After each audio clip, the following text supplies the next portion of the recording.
এর পর্ব শুরু করবো একটা ছোট্ট গল্প দিয়ে। সত্যি ঘটনা।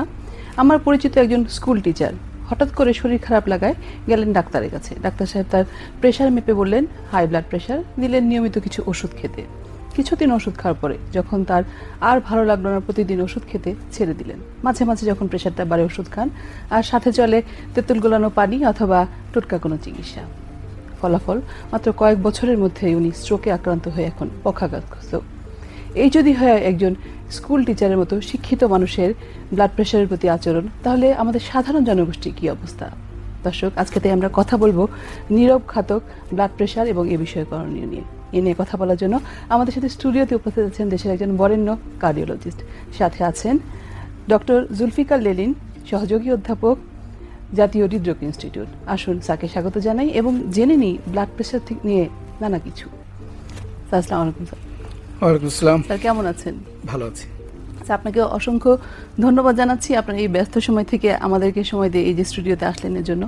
তো প্রথমে স্যার জানতে চাইব, আমি তো বললাম যে ব্লাড প্রেশার নিয়ে এটা কিন্তু খুব কমন একটা ঘটনা আমাদের দেশে, এবং আমাদের সাধারণ মানুষের মনে ধারণা মানে ব্লাড প্রেশার নিয়ে যে প্রেশার উঠবে ওষুধ খাবো, প্রেশার নাই ওষুধ খাবো না। তো প্রথমে এই ডিটেলসে যারা গেছে জানতে চাইবো যে আসলে কি ব্লাড প্রেশার শুধুমাত্র এরকম হাই হতে পারে নাকি লো হতে পারে, এটাকে আপনি কিভাবে ব্যাখ্যা করবেন? আপনার গল্প থেকেই শুরু করি। একজন স্কুল টিচার, সে হঠাৎ করে ডাক্তারের কাছে গেল, তার খারাপ লাগছে এবং তার ব্লাড প্রেশার ডাক্তার সাহেব বেশি পেলেন, ওষুধ শুরু করে দিলেন। এই জায়গাটায় প্রথমত আমাদের মনে রাখা উচিত, আমরা যদি কাউকে রোগী বানাই একজন ডাক্তার হিসাবে, রোগী বানানো আমাদের জন্য খুব সহজ, কিন্তু এই রোগীকে ব্যবস্থাপনা করা অত্যন্ত কঠিন। অর্থাৎ এই যে স্কুল টিচার উনি ওষুধ ছেড়ে দিলেন, এই ব্যবস্থাপনাটা অত্যন্ত কঠিন। তো আমাকে চিন্তা করতে হবে যে রোগী বানানোর পূর্বেই যে আসলে আমি রোগী বানাবো কিনা। তো ব্লাড প্রেশারের যে বিষয়টা, এটা হচ্ছে যে আমরা দু ধরনের ব্লাড প্রেশার সাধারণত হয়ে থাকে। একটা হচ্ছে উচ্চ রক্তচাপ, যেটা বেশি কমন। আরেকটি হলো যে আমরা নিম্ন রক্তচাপ বা লো ব্লাড প্রেশার বলি। অনেকেই আসবেন যে স্যার আমার ব্লাড প্রেশার কম থাকে, আবার অনেকেই আসবেন যে স্যার আমার ব্লাড প্রেশার বেশি থাকে, সবসময় বেশি থাকে। তো এই জায়গাটায় প্রথমত ব্লাড প্রেশার মেজারমেন্ট যেটা, এটা সঠিক হওয়া উচিত। যে ব্লাড প্রেশার মেজারমেন্ট যে কোনোভাবেই আমি দৌড় দিয়ে গেলাম, বসলাম, ব্লাড প্রেশার মেজার করে ফেললো, একটু বেশি পেলো, ওষুধ শুরু করে দিল, এটা করা উচিত হবে না। ব্লাড প্রেশার মেজারমেন্টের নিয়মটা হচ্ছে, এটি অবশ্য ডাক্তারদের জন্য বলা, অ্যাটলিস্ট যদি নর্মালি আমরা রুটিন এক্সামিনেশনে দেখি যে ব্লাড প্রেশারটা বেশি আছে, অ্যাটলিস্ট 3টা রিডিং আমাদের নেওয়া উচিত 1 মাস পর পর। আচ্ছা, এই 3টা রিডিংয়েই যদি দেখা যায় ব্লাড প্রেশার বেশি থাকে, কেবলমাত্র তখনই কাউকে বলা উচিত যে হ্যাঁ, আপনার উচ্চ রক্তচাপে আপনি ভুগছেন। তাহলে স্যার এখানে আমি একটু ইন্টারাপ্ট করি যে তাহলে নর্মাল ব্লাড প্রেশারটা কত? বলছি যে আমি হুট করে এসে বসলাম আর আমার ব্লাড প্রেশার দেখে বললেন যে ব্লাড প্রেশার বেড়ে গেছে, তাও বলা যাবে না। অর্থাৎ আমার এখানে ফিজিক্যাল এবং মেন্টাল রেস্ট প্রয়োজন, এবং সেক্ষেত্রে বলা হয়েছে অ্যাটলিস্ট 30 মিনিটস, অর্থাৎ আধ ঘন্টা যদি আপনি ফিজিক্যাল এবং মেন্টাল রেস্টে না থাকেন, আপনার ব্লাড প্রেশার নর্মাল পাবেন না। তো এই জায়গাটায় অনেক ক্ষেত্রেই আমাদের পক্ষে সম্ভব হয় না যে একজন রোগীকে আধ ঘন্টা বসিয়ে রাখা, অথবা আমরাও যেভাবে ব্যস্ত তাতে একজনকে বসিয়ে রাখা দুরূহ। তো যেটা করা উচিত যে আমি যখন শুনছি যে তার কি সমস্যা, এই যে দু একটা গল্প করছি, গল্প করতে করতে দেখা যাবে মেন্টালি পেশেন্ট কিন্তু ডাইভার্ট হয়ে যায়, রিল্যাক্স হয়ে গেল, এবং ফিজিক্যালিও যখন সে বসে থাকে একটু রিল্যাক্স থাকে। এরপরে গল্প করার পরে যদি আমি ব্লাড প্রেশার দেখি, তাহলে কিন্তু আমি একটা সঠিক ব্লাড প্রেশার পাবো। অর্থাৎ এসেই বসলো যে ব্লাড প্রেশার পাবো, 5 মিনিট পরে কিন্তু সেই ব্লাড প্রেশারটা আমি পাবো না, একটু ভিন্ন পাবো। তো এই ক্ষেত্রে আমাদের মানে যেটা কথা যে আসলে নর্মাল ব্লাড প্রেশার কত। যদি আমরা অ্যাডাল্ট রোগীদের নিয়ে কথা বলি, অর্থাৎ 18 বছর বা তার বেশি বয়সের যদি কেউ আসেন, তার নর্মাল ব্লাড প্রেশার সিস্টোলিক এবং ডায়াস্টোলিক দুভাবে ভাগ করি। একটা হচ্ছে উপরের রক্তচাপ, নিচের রক্তচাপ। আচ্ছা, উপরেরটা যদি 100 থেকে 140-এর নিচে হয়, অর্থাৎ 100-র উপরে বা 140-এর নিচে 139, অ্যাভারেজ আমরা বলি যে 120। আর নিচেরটা যদি 60 থেকে 90 নিচে হয়, অর্থাৎ 89 হয়, তাহলে এইটাকে বলি আমরা অ্যাভারেজ হচ্ছে 80, অর্থাৎ 120/80। এইটা যদি আমরা বলি তাহলে এটা হচ্ছে নর্মাল প্রেশার। কিন্তু এটা ভেরি করতে পারে অ্যাডাল্টের জন্য। বাচ্চাদের প্রেশার এজ ওয়াইজ ভেরি করে, এবং যারা একটু বয়স বেড়ে গেলে তখনও ব্লাড প্রেশার আস্তে আস্তে বাড়তে থাকে। তো সেই ক্ষেত্রে একটা নর্মালিটি ভাগ করা আছে।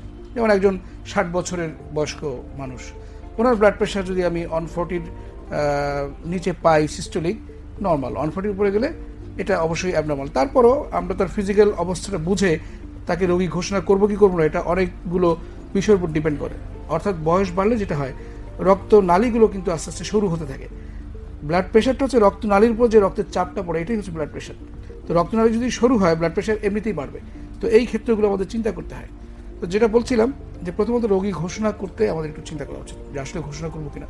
যদি ঘোষণা করি তাহলে কি হবে? আমি যখন ঘোষণা করলাম যে হ্যাঁ আপনার উচ্চ রক্তচাপ আছে, প্রথমত আমরা ওষুধ না দিয়ে আমরা কিছু ওষুধ না এরকম কিছু জিনিস করতে বলি, যেমন খাদ্যাভ্যাস পরিবর্তন করতে বলি। সেটা আমরা কি, যে আমরা বলি যে আপনি আলগা লবণ অর্থাৎ কাঁচা লবণ যেটা এক্সট্রা খাওয়া হয় ভাতের সাথে, খাবারের সাথে, এইটা আমরা অ্যাভয়েড করতে বলি।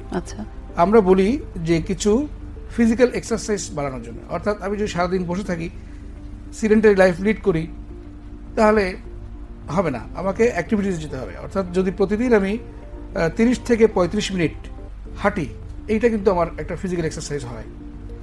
আমরা বলি যে যারা স্মোকার তাদের স্মোকটা প্রিভেন্ট করার জন্য, বন্ধ করে দেওয়ার জন্য বলি। অনেকে আছেন অ্যালকোহলিক্স, যারা মদ পানে অভ্যস্ত, আমরা এগুলো লিমিট করতে বলি। অনেক যারা অভ্যস্ত তারা সরাসরি বন্ধ করতে পারেন না, কিন্তু যত কমানো সম্ভব এটা আমরা করতে বলি। ব্লাড প্রেশার মূলত আসলে যে কারণগুলোতে হয়, অধিকাংশ ক্ষেত্রেই অর্থাৎ মোর দ্যান 90 to 95% এই ক্ষেত্রে আমরা বলি প্রাথমিক রক্তচাপ বা এসেনশিয়াল হাইপারটেনশন বলি। এটা যে কারণগুলো আছে, যেমন একটা জেনেটিক ফ্যাক্টর বা ফ্যামিলিয়াল, যে বংশানুক্রমিকভাবেই তার বাবার ছিল, মায়ের ছিল বা দাদার ছিল, ওইভাবে চলে এসছে। আর একটা হচ্ছে সেকেন্ডারি, যেটা হচ্ছে খুব কম, 5 to 10%। এই সংখ্যাটা নিয়ে আমাদের প্রথম চিন্তা করা উচিত। তার মানে স্যার, আপনাদের কাছে যখন রোগীরা আসেন, আপনারা আগে একটা প্রেশার ওষুধ শুরু করেন, আগে কিছু ইনভেস্টিগেশনে যেতে চান? অনেকগুলো জিনিস এখানে চিন্তা করা উচিত আমাদের পার্সপেক্টিভে, অর্থাৎ আমাদের যে আর্থসামাজিক প্রেক্ষাপট, এই প্রেক্ষাপটে আমরা অধিকাংশ ক্ষেত্রেই অনেক পরীক্ষা নিরীক্ষা করতে পারি না। অর্থাৎ আমি পরীক্ষা দিলে চিন্তা করতে হয় যে আমার এই রোগী আদৌ পরীক্ষা করতে পারবে কিনা। অর্থাৎ কাউকে, একজন ব্লাড প্রেশার নিয়ে ভুগছে, উচ্চ রক্তচাপ নিয়ে, ওনার যে ধরনের পরীক্ষা করা প্রয়োজন সেই পরীক্ষাতে অন্তত কয়েক হাজার টাকা চলে যাবে। তো যখন রোগী ডাক্তারের কাছে আসে, সে হয়তো ডাক্তারের ভিজিটটা নিয়েই শুধুমাত্র আসে, যে আগে একটু পরামর্শ করে আসে। তো এই অবস্থায় আপনি তার কয়েক হাজার টাকা নামাবেন, এটা খুব দুরূহ। তো সেক্ষেত্রে আমরা যদি নিশ্চিত হই যে আসলেই উনি উচ্চ রক্তচাপে ভুগছেন, তাহলে আমরা ওষুধ শুরু করি। এবং প্রাথমিক কিছু পরীক্ষা আমরা করতে বাধ্য হই, যেমন সবচাইতে কমন কজ হচ্ছে, যদি সেকেন্ডারি উচ্চ রক্তচাপ বলি, কিডনি। তো সেই ক্ষেত্রে অ্যাটলিস্ট আমরা কিডনির কিছু পরীক্ষা করতে বাধ্য হই, যে অন্তত কিডনির এখনকার অবস্থাটা কি আছে। কারণ আমরা যখন ওষুধ শুরু করব, এই ওষুধগুলো অনেক সময় কিডনির উপরে আলাদা একটা ইম্প্যাক্ট আছে, অর্থাৎ খারাপ প্রভাব আছে। সেক্ষেত্রে যদি বেসলাইন ইনভেস্টিগেশন করা না থাকে, তাহলে আমি যখন 2 মাস বা 3 মাস পরে আবার একটা ইনভেস্টিগেশন করব, আমি বুঝতে পারবো না যে আসলে তার রক্তচাপের, উচ্চ রক্তচাপ যে আরো বেড়ে যাচ্ছে কন্ট্রোল না হয়ে, তাহলে কিডনির আগের অবস্থা কি ছিল, এখন অবস্থা কি ছিল। এই জন্য কিছু পরীক্ষা আমাদের করতে হয়। তবে আমাদের রোগীরা আসলে অধিকাংশ ক্ষেত্রেই পরীক্ষা নিরীক্ষা করতে চায় না, ঠিক না, আসলে আমাদের আর্থসামাজিক কারণেই তারা পেরে ওঠে না, কখনো কখনো আমাদের চাপাচাপিতে করতে বাধ্য হয়। তো অনেকেই তো, যেটা আমি কমনলি দেখি, যে ভালো থাকে, ওষুধ খায়, আর যখন ভালো ফিল করছেন না, তখন আবার ওষুধ শুরু করেন। এই ক্ষেত্রে কি সমস্যা? কিছু বিষয় বুঝতে হবে। কয়েকটা রোগ আছে, যেমন যারা উচ্চ রক্তচাপে ভুগছেন, যারা ডায়াবেটিসে ভুগছেন, যারা হার্ট অ্যাটাকের রোগে ভুগছেন, যাদের হাঁপানি আছে, যাদের কিডনি রোগ আছে, এই রোগ যাদের আছে তাদের বুঝতে হবে যে তাদের ওষুধ কখনোই বন্ধ করা যাবে না। অর্থাৎ তিনি যখন ভালো থাকেন, ওষুধের কারণেই তিনি ভালো থাকেন, এটা প্রথমত বিশ্বাস করতে হবে। ওষুধ ছেড়ে দিলে, উনি হয়তো মনে করছেন যে আমার ব্লাড প্রেশার বেশি ছিল, ডাক্তার সাহেব ওষুধ দিয়েছেন, এখন প্রেশার নর্মাল আসছে, এখন আমি ওষুধ ছেড়ে দিতে পারবো। ওনাকে প্রথমে বুঝতে হবে এই ওষুধের কারণেই ওনার প্রেশারটা নর্মাল আছে। ওষুধ যখনই ছেড়ে দিবে, ব্লাড প্রেশার আবার বাড়া শুরু করবে। এবং কখনো কখনো দেখা যায় যে হঠাৎ করে শুট করে, যে আমি হয়তো ওষুধ ছেড়ে দিয়েছি, 2-4-5 দিন হয়তো প্রেশারটা নর্মাল ছিল, হঠাৎ যে একদিন বেড়ে যাবে, এই বেড়ে যাওয়ার কনসিকুয়েন্স খুবই খারাপ। এই খারাপ দিকটা কি, আমাদের প্রধান যে অর্গানগুলো আছে, একটা হচ্ছে ব্রেইন, একটা হচ্ছে চোখ, একটা হচ্ছে কিডনি, একটা হচ্ছে হার্ট। যখন হঠাৎ করে বেড়ে যাবে, এই 4টা অর্গানের যে কোনো একটাকে অথবা সবগুলোকে আঘাত করতে পারে। আঘাত করলে কি হবে? আপনি স্ট্রোক হবে, যদি ব্রেনে আঘাত করে স্ট্রোক হবে, যদি হার্টে আঘাত করে হার্ট অ্যাটাক হতে পারে, হার্ট ফেলিয়ার হতে পারে, যদি কিডনিতে আঘাত করে অ্যাকিউট কিডনি ফেলিয়ার হতে পারে, যদি আপনার চোখে আঘাত করে আপনি অন্ধ হয়ে যেতে পারেন। তো এই যে জটিলতা, আপনি কি আজীবন অন্ধ থাকবেন প্রেশারের ওষুধ না খেয়ে? তার চাইতে বরং আপনার ওষুধগুলো কন্টিনিউ করা ভালো। আপনি স্ট্রোক নিয়ে প্যারালাইজড হয়ে বিছানায় পড়ে থাকবেন, তার থেকে ওষুধগুলো কন্টিনিউ করে প্রেশার নিয়ন্ত্রণ করা ভালো, আপনি হার্টের রোগী হয়ে যাবেন। তো এই যে প্রিভেন্টিভ মেজার, এইটাও কিন্তু ওষুধ কন্টিনিউ করার একটা পূর্ব শর্ত। কিন্তু স্যার অনেক সময় এখন দেখা যায়, যেমন আমাদের লাইফস্টাইলের কারণেই হোক বা যে কারণে, যে ইয়াং এজে তার হাই ব্লাড প্রেশার, এই প্রেশারটার জন্য কি স্যার তাকে বাকি জীবনে ওষুধ খেয়ে যেতে হবে? আচ্ছা, এটা ইয়াং এজ বলে কথা না। একটা হচ্ছে যে উচ্চ রক্তচাপ যে কোনো বয়সী হতে পারে, বাচ্চাদেরও হতে পারে, অ্যাডোলেসেন্ট যারা তাদের হতে পারে, অ্যাডাল্ট যারা তাদের হতে পারে, ইয়াং অ্যাডাল্ট হতে পারে, ওল্ড এজে হতে পারে, যে কোনো বয়সে এটা হতে পারে। প্রাইমারি হাইপারটেনশন যদি হয়, ওষুধ তাকে সবসময় খেতে হবে। কেন খেতে হবে? কারণগুলো বলেছি, যে কোনো জটিলতা, এবং জটিলতাগুলো কিন্তু অত্যন্ত ভয়াবহ। কখনো কখনো একটা ওষুধে কাজ নাও করতে পারে, রোগীরা অনেক সময় হতাশ হয়ে যায়, ডাক্তার সাহেব ওষুধ দিয়েছে, ওষুধ তো আজীবন খাচ্ছি কিন্তু প্রেশার নিয়ন্ত্রণ হচ্ছে না। কিন্তু উচিত হচ্ছে এই রোগীর যখন একবার ওষুধ শুরু করা হয়, তাকে অন্তত ডাক্তারের কাছে 3 থেকে 5টা ভিজিট যাওয়া 1 মাস পর পর। কারণ আমরা যে ওষুধ শুরু করি, এই ওষুধটা আদৌ কাজ করছে কিনা, একটা ব্লাড প্রেশার ওষুধ কিন্তু একটু সময় লাগে। আমি আজকে শুরু করলাম, এখনই ব্লাড প্রেশার কমে যাবে তা নাও হতে পারে, এটা কখনো কখনো 2 সপ্তাহ থেকে 1 মাস সময় লাগতে পারে। সুতরাং সেই ক্ষেত্রে আমরা যখন চিকিৎসা দেই, আমাদের একটা হিসাব থাকে যে আমরা আমাদের টার্গেটটা কি, আমরা কত টার্গেটে তার ব্লাড প্রেশারটা রাখবো। যেমন আমরা বলছি, একজন অ্যাডাল্টের যদি 140 বা তার ওপরে সিস্টোলিক ব্লাড প্রেশার চলে যায় এবং 90 বা তার উপরে ডায়াস্টোলিক ব্লাড প্রেশার চলে যায়, তাহলে সে হাইপারটেনসিভ রোগী, অর্থাৎ উচ্চ রক্তচাপের রোগী। এখন এটা কত হতে পারে? এটা 140-এর মধ্যে অনেক, যে কোনো অঙ্কেই হতে পারে, 150 হতে পারে, 160 হতে পারে, 180 হতে পারে, 200-র উপর যেতে পারে, এবং আমরা পাই 90-এর উপর ঠিক একই অবস্থা, 100 হতে পারে, 110 হতে পারে, আরও বেশি হতে পারে। এই ক্ষেত্রে আবার কিছু কিছু বিষয় আছে, অনেকে আছে যে হয়তো উচ্চ রক্তচাপ তার 180 উপরেরটা, নিচেরটা 110, এটা নিয়ে এসে ভালোভাবে আছেন, আচ্ছা, সমস্যা নেই। তার ক্ষেত্রে আমরা যেভাবে ওষুধ দিব, আর এই রক্তচাপ নিয়ে একটা হার্ট অ্যাটাক নিয়ে আসছে, তার ক্ষেত্রে যে ওষুধ দিব দুটো ভিন্ন আছে। অর্থাৎ একটা হচ্ছে যে আমাকে এখনই ফেস করা উচিত, একটা হচ্ছে আমি ডিলে করলে অসুবিধা নেই। তো এই বিষয়গুলো চিন্তা করেই আমাদেরকে আসলে ওষুধ দিতে হয়। স্যার আমরা আরো আলোচনা করব এগুলো নিয়ে, আমাদের সময় হয়ে গেলে একটা বিজ্ঞাপন বিরতি। দর্শক, সময় হয়ে গেল স্যাভলন হেলথ টিপস অনুষ্ঠানে একটি বিজ্ঞাপন বিরতি। বিরতির পরে আবার আলোচনায় ফিরবো ব্লাড প্রেশার নিয়ে, সে পর্যন্ত আমাদের সাথেই থাকুন। ধন্যবাদ এতক্ষণ আমাদের সাথে থাকার জন্য। কথা বলছিলাম ব্লাড প্রেশার নিয়ে, চলুন আলোচনায় ফিরি। স্যার আমরা বিরতির আগে কথা বলছিলাম উচ্চ রক্তচাপ নিয়ে, এবার জানতে চাইবো নিম্ন রক্তচাপ নিয়ে যদি আপনি আমাদের কিছু বলতেন। আচ্ছা, এই ক্ষেত্রে অনেকেই আসেন আমাদের কাছে যে স্যার আমার ব্লাড প্রেশার সবসময় কম থাকে। এখন কম বলতে কত কম থাকে? আমরা বাই ডেফিনিশন যদি বলি যে আমাদের বইয়ের ভাষায়, যদি সিস্টোলিক ব্লাড প্রেশার 90-এর নিচে হয় এবং ডায়াস্টোলিক ব্লাড প্রেশার 60-এর নিচে হয়, তাহলে আমরা এটাকে বলি লো প্রেশার বা নিম্ন রক্তচাপ। তবে আমাদের দেশে আমাদের যে বাস্তব অভিজ্ঞতা, দেখা যায় যে অধিকাংশ ফিমেল মহিলাদের ব্লাড প্রেশার কিন্তু নিচের দিকে থাকে, এই 90/60 এরকমই থাকে বা আরও কম থাকে। কখনো কখনো কোনো পুরুষের ক্ষেত্রেও এরকম প্রেশার পাই। কথা হলো যে এই রক্তচাপ নিয়ে উনি কি স্বাভাবিক জীবনযাপন করছেন, নাকি স্বাভাবিক জীবনযাপনে কোনো ব্যত্যয় ঘটছে, এটি দেখার বিষয়।